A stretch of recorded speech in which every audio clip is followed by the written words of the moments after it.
Cars PH. Hello mga ka-China Cars, samahan nyo akong i-review itong Jayco J7 SHS.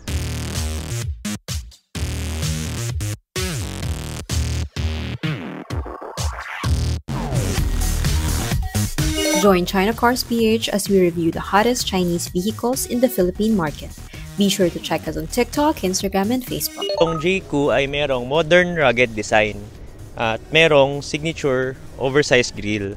Tapos meron din itong fog light. Ito yung low beam, ito yung high beam. Tapos ito yung DRL niya. Sa side, yung gulong nito ay Kumho tires na merong 19-inch wheels.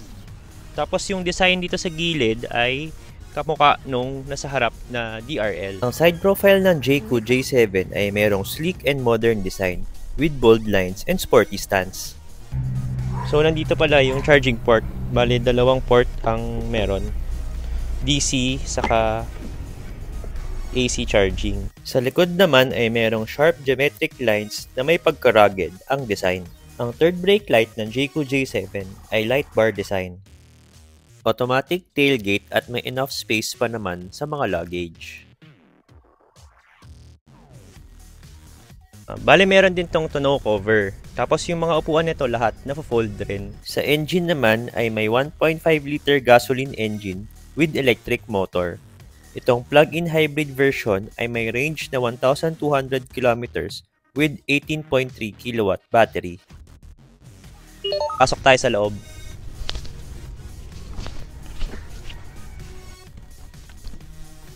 Ang Jayco J7 infotainment system ay merong 14.8-inch touchscreen at meron din itong 10.25-inch LCD instrument cluster. Ang system nito ay nagsusupport ng Apple CarPlay, Android Auto at voice command. Meron din itong 360 camera. So ngayon, ina-access namin yung infotainment system. So madali mong ma-access yung aircon controls, seat ventilation, saka yung battery charge. Ginagamit namin yung Google Map. Very large yung display. So, kitang-kita mo yung pupuntahan mo.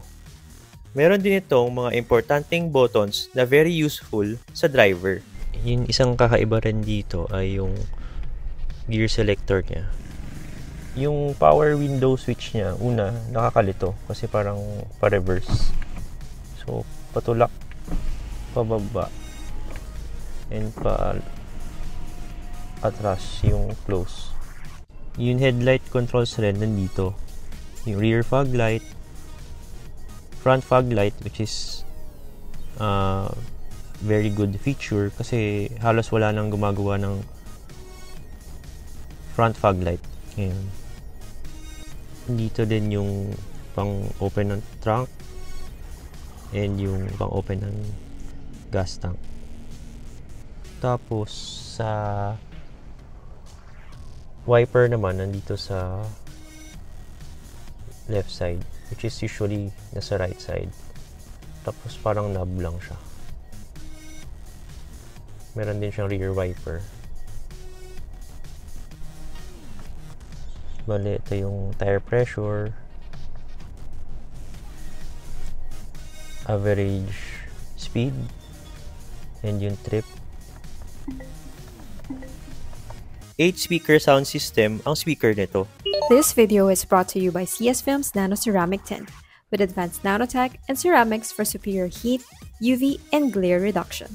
You can contact them on Facebook. O, dito naman tayo sa second row.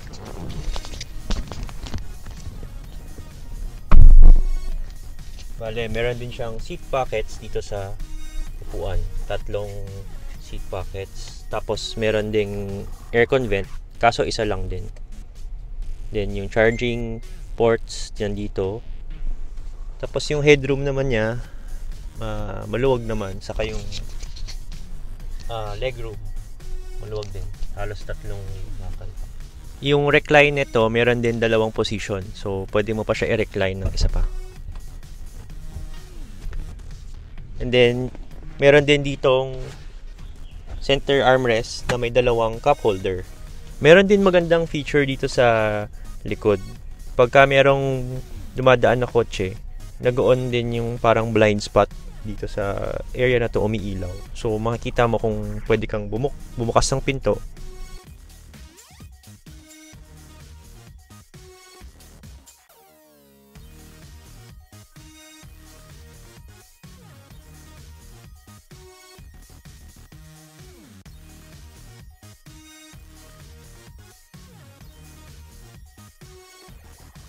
Sa ride comfort naman ng Jayco J7, smooth at hindi matagtag.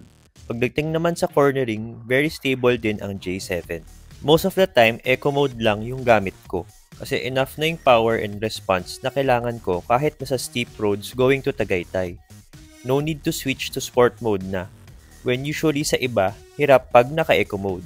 Sa fuel economy naman, sobrang lamang ang Jayco J7. Siguro dahil din sa super hybrid system nito. Nakaka-average ako ng 28 to 30 kilometers per liter. Sobrang impressive. We would like to thank OJ Philippines for letting us experience this Jayco J7 SHS before its launch. Abangan ang official launch nito very soon.